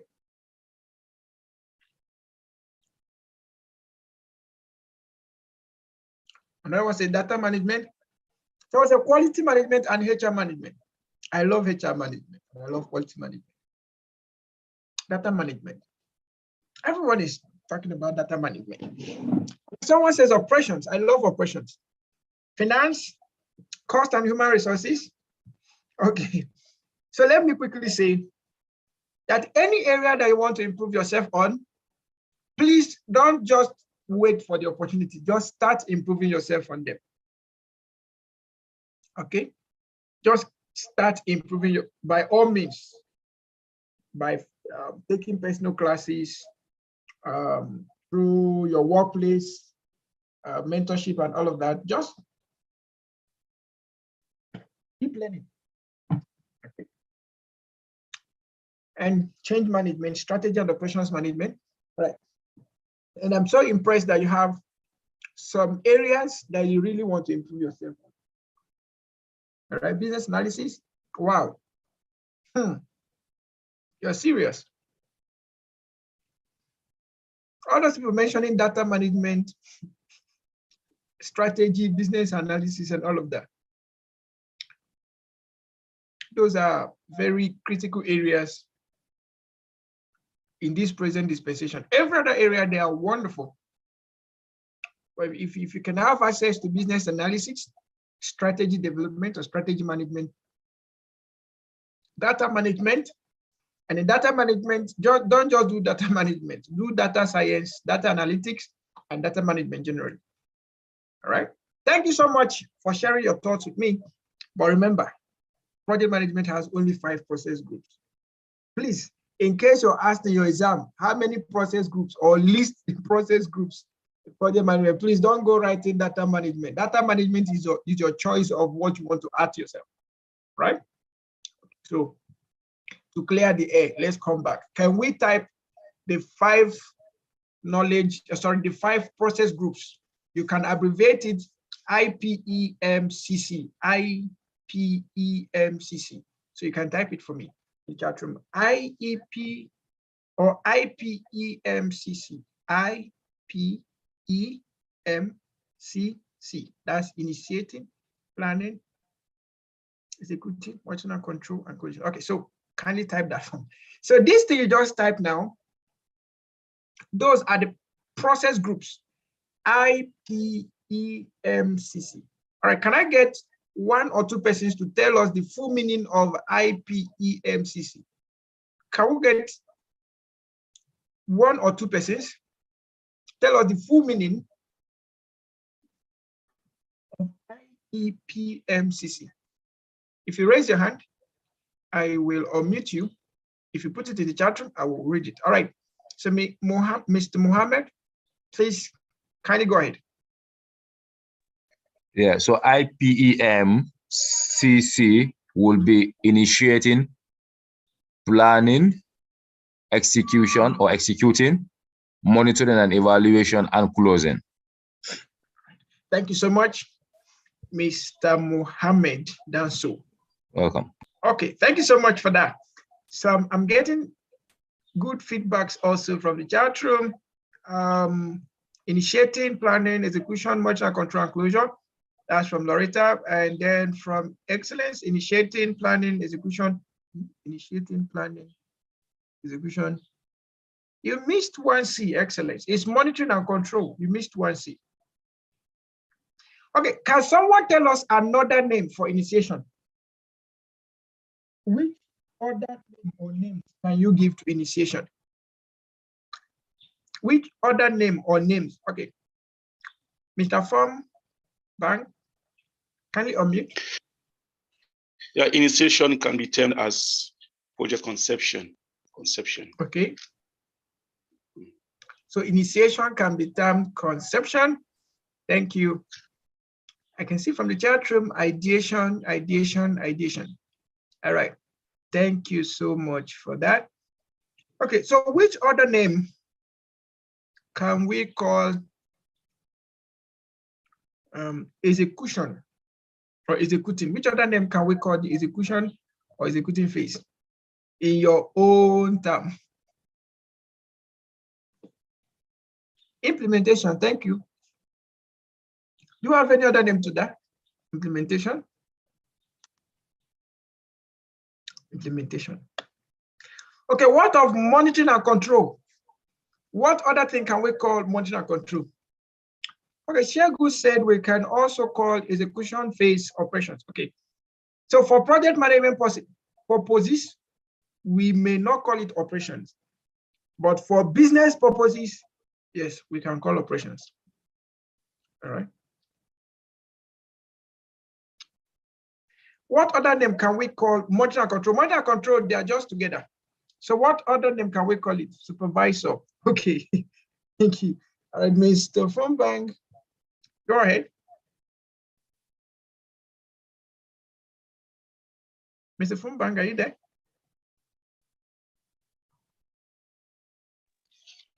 Okay, so I have supervisor following up. All right, go ahead, sir. Yeah, we can call it follow-up and evaluation. Okay, follow-up and evaluation. All right, thank you so much. Okay, so I have following up, supervision, I said monitoring and control. Let's just represent it with one word. So you wrote monitoring and evaluation. So let's just represent it with one word. Okay. Okay, one word, we can actually call it evaluation. Okay. Check and balance. Okay. This is also a wonderful one. Check and balance. Thank you so much, Lauren Toba, for that. That's actually wonderful. Check and balance. That's lovely. Okay. Check and corrections. Okay. That's lovely. I want to ask a question. This question was asked when I was in my project management class years ago. Someone asked this question. He said, no, it was a safety class, not project management. So the person asked the question, is there a difference between monitoring and control? Is there a difference between monitoring and control? And can you monitor without control, and can you control without monitoring? So what do you say to that? What's the difference between monitoring and control?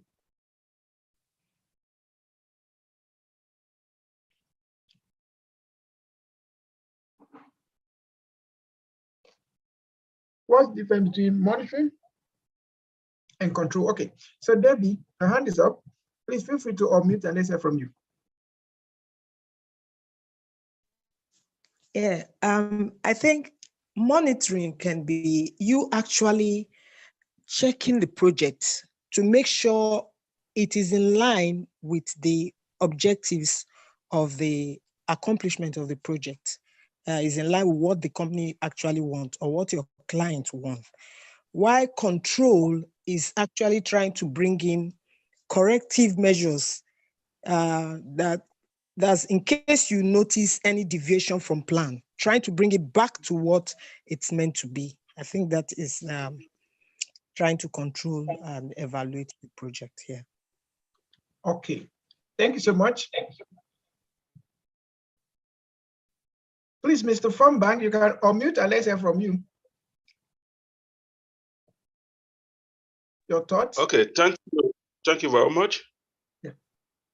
I think that when we talk of monitoring, we are, that's when we talk of monitoring is something at the moment of implementation. That is to check if the activities which are being implemented on the field, they are in line with the objective of the project in terms of the quality of implementation.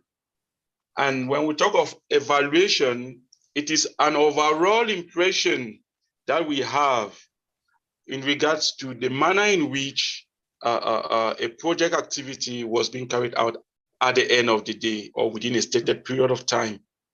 Okay. What of control?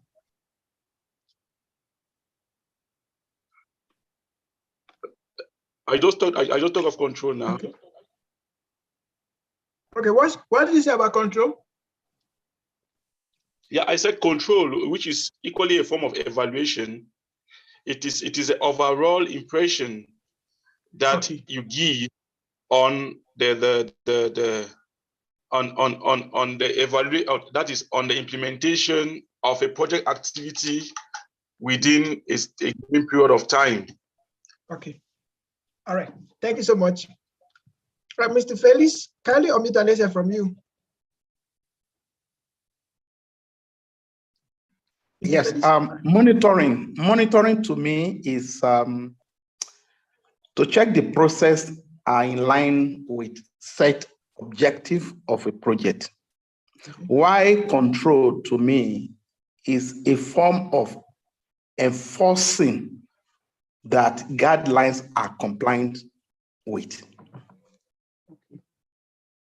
Okay, so monitoring is to checking processes that are in line with the set objective of a project. Okay. Why control is a form of to ensure compliance. To ensure compliance, yes, and enforcing it. Okay. Control is enforcement. Yes, it's an enforcement. Okay. So let me take these other hands up and then we'll go back to our class. Okay, Mr. Mohammed, please go ahead. Yeah, so for me, monitoring is more of trying to collect data or information that is of interest to either the project management team or to the client or the different stakeholders. And the control will be more of trying to ensure that what is being done in terms of the performance is in direct agreement with the actual project plan. Okay, thank you. There's something you said now I love so much. That is the aspect that monitoring has to do with also data collection that will help us in the control phase of the project. I love that. Thank you. All right, Mr. Oloruntoba, please go ahead. Actually, what I want to say might be funny, but it makes sense. Okay. Yeah. Looking at monitoring, it has to do with your senses, that is the eyes, that is eyes to see and check whether the particular project is still meeting the set line goals. Okay. Why control has to do with not just eyes alone, but the ears and the mouth to speak it. So what you have seen with the eyes, you now control it by speaking it, making either corrections, or you come up with other means that the project will come to realization. Okay, I love that. So in monitoring, we possibly have to do more of using the eyes to see what is happening. So it's more of by observation.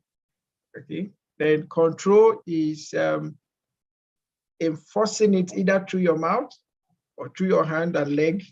It informs some level of actions. Okay, so I will only take the hands. Are the hands still coming up? Okay, excellent. Let's hear from you. Excellent. Okay, I was just going to say that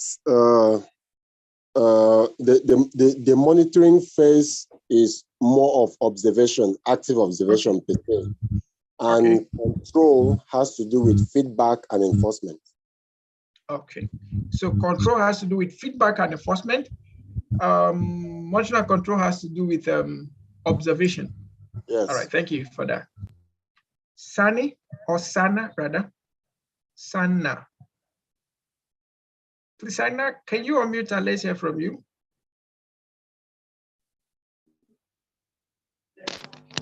Okay. Are you hearing me? Yes, we can hear you loud and clear. Yes, very good. Well, for me, I think monitoring basically has to do with trying to see if actually the work is being done or the process is on as planned. And also the control has to do with giving directives. Yeah. All right, thank you so much. So in summary of all we've said, we will notice some keywords. For instance, to monitor, we say it is to check, to see, to check, to see if the project is going according to plan. And then in control, we said it's about enforcing corrections, enforcing improvement, taking the necessary actions to make sure that the project is online and all of that. So monitoring and control, or perhaps monitoring can actually go without control, but control cannot go without monitoring. Do you agree with me? Monitoring can go without control, but control cannot go without monitoring. And evaluation cannot go without monitoring and control. If you agree with me, type 11. If you don't agree, type 00. Monitoring can go without control, but control cannot go without monitoring. And evaluation, which is the general view of it all, cannot go without monitoring and control. All right. All right. Thank you so much. Someone typed 01. So maybe you need to explain. You agree half. I don't agree half. So maybe you help me understand. Now, some of the messages we had here from Excellence, he said monitoring is observatory, control is feedback. Okay, so I think he added something to it earlier. So control is not just feedback. Feedback is actually at the evaluation level. At control level, we are not much concerned with feedback. We are much more concerned with the corrections that need to be made, the improvement that need to be made, the actions that need to be made.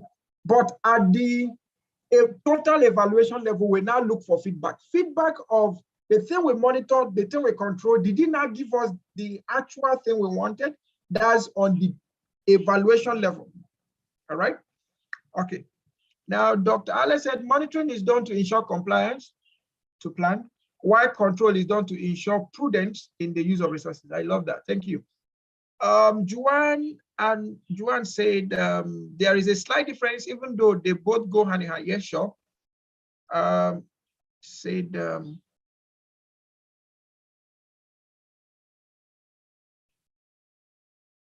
Okay, so these are some of the.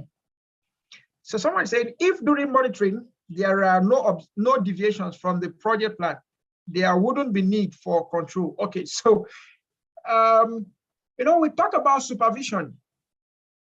Please, NK, I would like you to listen to my thought. This is just my thought, right? So we have what we call supervision, and supervision is under control. Okay, supervision is not under monitoring. Supervision is actually under control. And under supervision, according to qualitative supervisory techniques, we have 3 levels of supervision. We have losing the inspection, which we say is about 68% supervision. Then we have moderate inspection, No, losing inspection is 42% rather. Moderate inspection is 68%. And then we have tightened inspection. Tightened inspection is almost at 100%, but 99 points, or the point. Now, if you are doing supervision at loose, let's say you're doing a loose supervision, obviously control might not be needed. Because what it simply means is that you believe these people doing this work, that they will do thorough work with or without your presence. That's what the loose inspection means. The medium inspection means that yes, you believe them, but you still wish to provide them some level of oversight. In case there is an error, then you correct them. So by the time you come to the moderate inspection of up to 68% of your time, of your presence, in that case, where there is need for control, then you can easily make a control. That's under supervisory rule. Then at the other side of 99.99999%, you simply are the one ensuring that there is total control over the project. Okay, it simply means those people you're giving this work, they might not have the total competence, the total knowledge and skills and abilities needed. So you need to be there. In case there's any mistake, you're there to correct it immediately. So if you are carrying out a project and then you did not see any deviations at some point, that does not mean that there will be no deviation at all. And that does not mean that you shouldn't put up with supervision. Okay, so you just know the caliber of people you have. Are they the ones to provide losing inspection to, or moderate inspection, or tightened inspection? That will help you. Okay. The excellence said you can't control without monitoring. Okay. If the person involved with the monitoring, evaluation, and control, one, I agree. If a different person monitored and handed over monitoring report to someone else to control, this new person can control without having to. Okay, no, I think you need to understand where we're coming from. What we're trying to say is that you need to have a report from monitoring before we could go to the phase of control, right? We are not saying that they cannot be carried out by two independent persons. That's what we're saying. Remember that project management, we said that they are progressively elaborate. That means it climbs from one level to another. So what we are saying is that before control can ever take place, there must have been a report from the monitoring domain that will guarantee for the control to take place. That's what we're trying to say. Okay. All right. Thank you so much. Asana said, I think by monitoring, you are indirectly controlling the process. So they always go hand in hand. Yes, it depends on the policy of the organization. But however, in technical terms, monitoring simply means observe and give us reports. Monitoring does not empower you to enforce corrections. Okay, except the organization is the one that, because in some organizations they have monitoring and evaluation or monitoring and control. Now, the person that is the head of monitoring and control or monitoring and evaluation, if his role is monitoring and control, in that case, he can monitor and both control. Why in some other organizations, they have those that do monitoring work. They go to field work, gather report, go to market, gather report, and then bring it to those in the evaluation department to determine if there is need for a control or not. All right, so that's just the point. Okay, do I have any question here? I think I love this discussion on monitoring and control. At least it will help us. Do I have any question? Do I have any question? Question. Okay, so if we can proceed, kindly type 11. If we can proceed, please kindly type 11.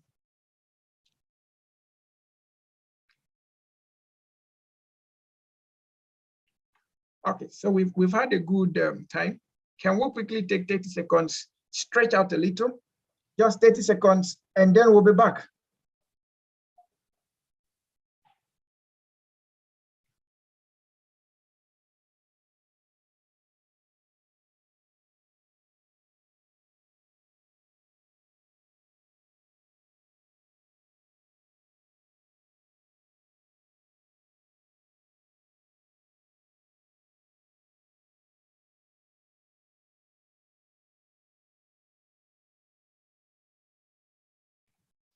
All right, thank you so much and welcome back. I'm sure you would have had a good stretch.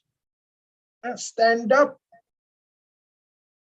raise your hand, sideways, right, sideways, left, sit up. Okay, so we are back to class. Okay. Please, if you can hear me loud and clear, type those in the chat room. If you can hear me loud and clear, please type 00 in the chat room. All right, so you're welcome back to class. I'm sure you stretched out a little. Now, someone asked a question, and that's a very beautiful question. And I would like us to look at it, maybe from industry point of view, how your organizations do it. From corporate point of view, how your organization do it, and then from industry part of view, how it should be done. Excellence is asking, is it appropriate to have one person handle monitoring, so let's put it in the right order. Monitoring, control, and evaluation. Is it possible to have just one person do all of this? What is your view to this? I would take just two views, and then we will go to the next program. All right, Mr. Fombank, please kindly go ahead. Yeah, thank you very much. I think that it is not the best approach to use one person to handle monitoring, evaluation, and control. Why do I say so? I say so because if we allow one person to do that, then we shall be disposed to fraud, and as a result of the day, we might incur a lot of risk, and we might end up not even attaining the objective of the organization, and at the end of the day, the project might not attain its objective, and we might face with some constraints and having problems with donors or maybe the funders. Okay. All right, thank you so much, sir. Do you have any other person with another point of view? Should monitoring, evaluation, and control be handled by one person? Okay, now, professionally, it is not a standard to have one person do all of that, because just like Mr. Fombank said, there is risk of bias. And remember, when you're monitoring, you are, just like Mr. Muhammad said, is about data collection. So if it's only one person doing it, there is risk of bias. M&E is mostly conducted by a team, and most of them will tell you minimum should be at least 3 people in the team. But the team is open to have up to 6, 7, 10 persons, because the more people you have in the team, the better result you have, the better information you have to decide on the report you have. Okay, so that is very, very important.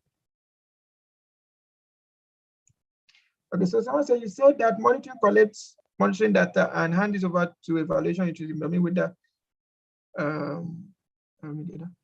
whether is necessary, whether control is necessary or not.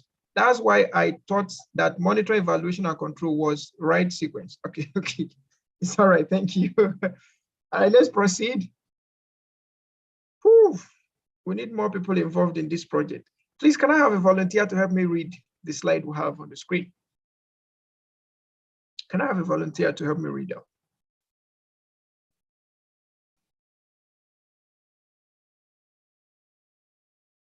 Can I have a volunteer, please? I still have a volunteer. Excellent. We have 3 volunteers.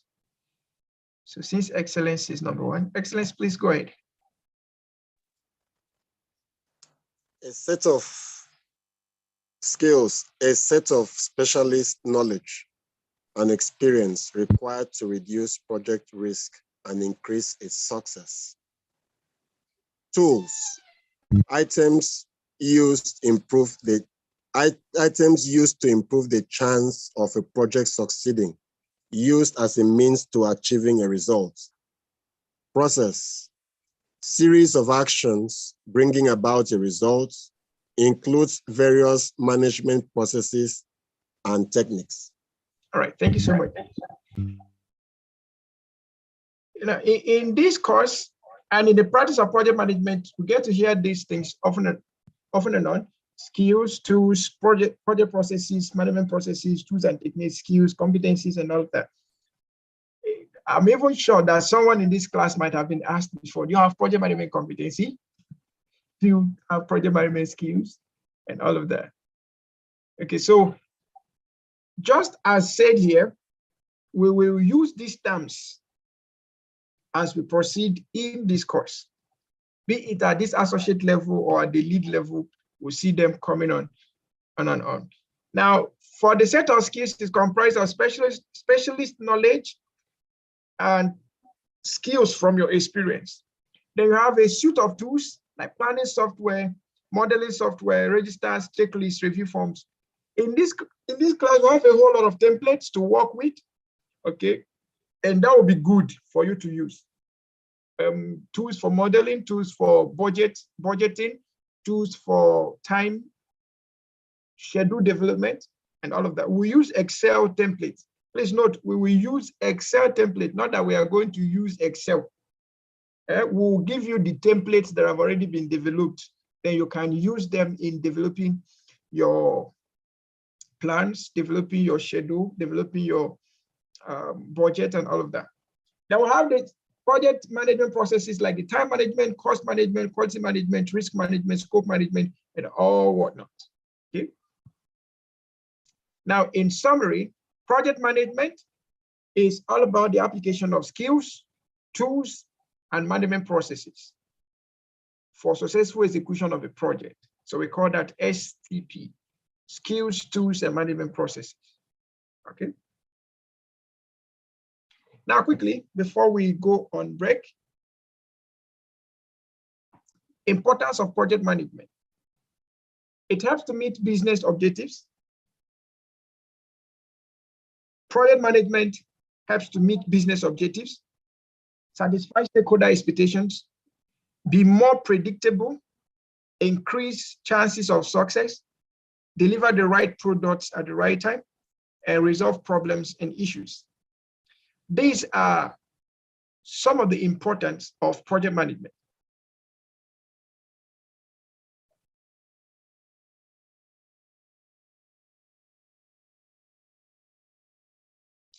Okay, please, I would like to confirm that you can still hear me loud and clear. Please, if you can hear me loud and clear, kindly type.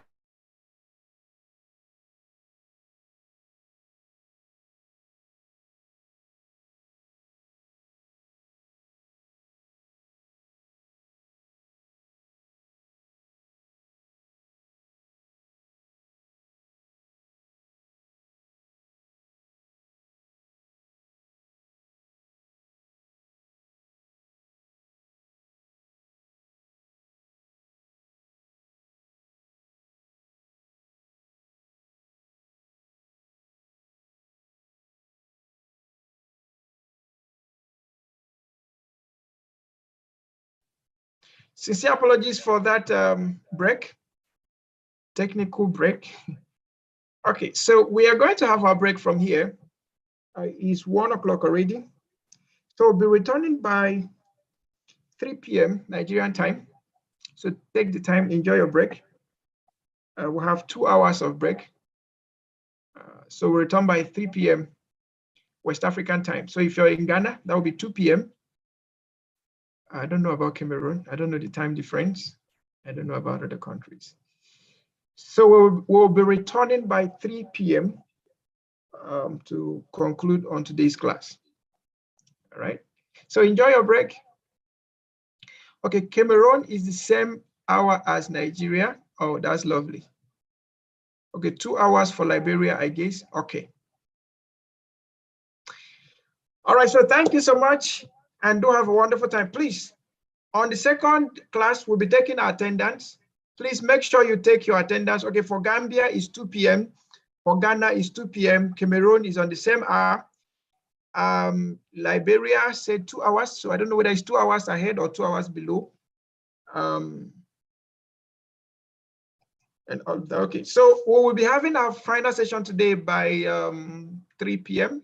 Nigerian time, 2 p.m. Ghana time, 2 p.m. Gambian time. I don't know about other countries, so please you can find out and reach to us. However, for this session, you could give us your review. If you think we deserve a 5-star, please kindly give us a 5-star review on Google. I am posting the information now. So please give us a 5-star review on Google. And then when we come back, we'll continue from where we start. If you have a friend that needs to be in this class, if you have a colleague that needs to be in this class, please kindly inform them in advance so that they don't miss this first class. After this first class and second class, anybody joining us might be lost, and we don't want anybody lost.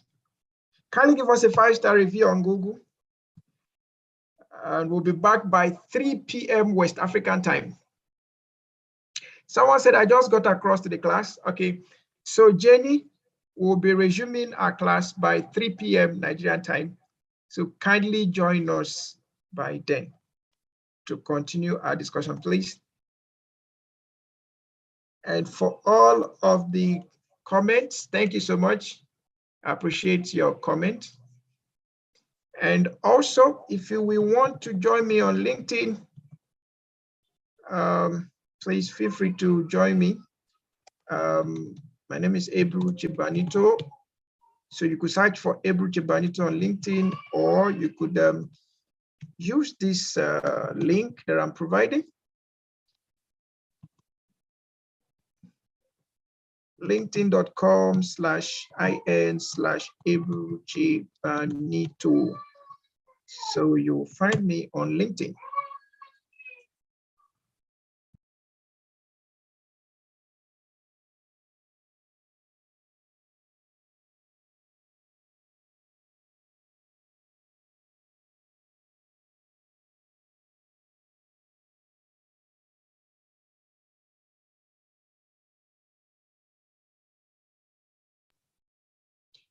Please, you can log out so that you can return by 3 p.m. The class will be closed in about 1 minute time. So please, if you don't mind, you can join me on LinkedIn. And also do not forget to give us a 5-star review on Google. All right, we would like to have your review on Google.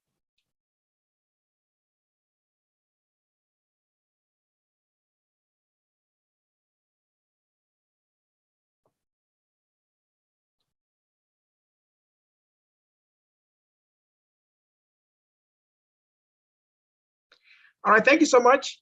We'll be taking attendance in the second class. So we'll meet again by 3 p.m. Do have a wonderful time.